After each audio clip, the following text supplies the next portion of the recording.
Hello movie lovers. నేను ఇప్పుడే కిరణ్ అబ్బవరం నటించిన 'చెన్నై లవ్ స్టోరీ' మూవీ అయితే చూశాను. ఈ మూవీపై నా ఒపీనియన్ ఏంటంటే ఈ మూవీ నాకు యావరేజ్ ఓకే ఓకే అనిపించింది. కాకపోతే ఫస్ట్ హాఫ్ నాకు బాగా నచ్చింది. సెకండ్ హాఫ్ కూడా నచ్చింది. కాకపోతే ఇది ఒక డిఫరెంట్ జోనర్ లవ్ స్టోరీ అనమాట.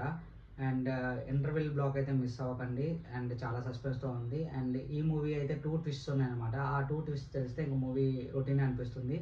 కాకపోతే మూవీ రైటింగ్ అంతా స్క్రీన్ ప్లే చాలా కొత్తగా ఉంది. And especially heroine acting Sri Gouri Priya చాలా బాగా నటించింది. అండ్ తను డెబ్యూటెంట్ అనమాట. చాలా బాగా ఈ మూవీలో నటించిందనమాట. తనదైతే నాకు చాలా బాగా నచ్చింది. అలానే కింద అబ్బవరం కూడా మిగతా మూవీస్‌తో పోల్చుకుంటే ఇందులో decent actor and innocent acting నాకు కొంచెం కొత్తగా, ఫ్రెష్‌గా అనిపించింది.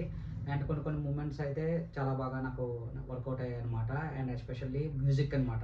మణిశర్మ గారి మ్యూజిక్ మనం వింటూ పెరిగామనమాట. చాలా బ్లాక్ బస్టర్స్ అలానే లవ్ స్టోరీస్‌కి తను ఎలా వేస్తారో మనకు తెలుసు కదా! ఈ మూవీలో మ్యూజిక్ అయితే నెక్స్ట్ లెవెల్ అని చెప్పాలి. అండ్ 50% ఆఫ్ ఆ మూవీని సేవ్ చేసింది మాత్రం మణిశర్మ గారి మ్యూజిక్కే. అండ్ సాయి రాజేష్ కథ అయితే నాకు కొంచెం కొత్తగా డిఫరెంట్ యాంగిల్‌లో తీశారనమాట.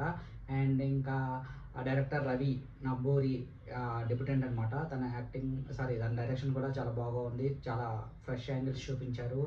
అండ్ చాలా న్యాచురల్ లొకేషన్స్ అండ్ చెన్నై నేను అక్కడ ఉన్నాను కాబట్టి నాకు కొంచెం తెలుసనమాట. అవి చాలా లొకేషన్స్ అయితే చాలా ఫ్రెష్‌గా, న్యాచురల్‌గా అంటే రీసెంట్‌గా మనం అన్ని సీజీఐ సెట్సే చూస్తున్నాము. కాకపోతే ఇవన్నీ రియల్ లొకేషన్స్‌లో తీశారు. అండ్ ఎస్‌కే అండ్ ప్రొడ్యూసర్‌గా ఇది థర్డ్ మూవీ హిట్ అనమాట. అండ్ మీరైతే ఒకసారి కొంచెం కొత్తగా, ఫ్రెష్‌గా ట్రై చేయాలనుకుంటే ఎళ్లి ట్రై చేయండి. అండ్ మూవీ అయితే ఖచ్చితంగా డిసప్పాయింట్ చేయదు. నచ్చుతుంది. కాకపోతే ఇంకా లవ్ స్టోరీస్ బాగా నచ్చిన వాళ్ళకి ఇంకా సూపర్ అనిపిస్తుందనమాట.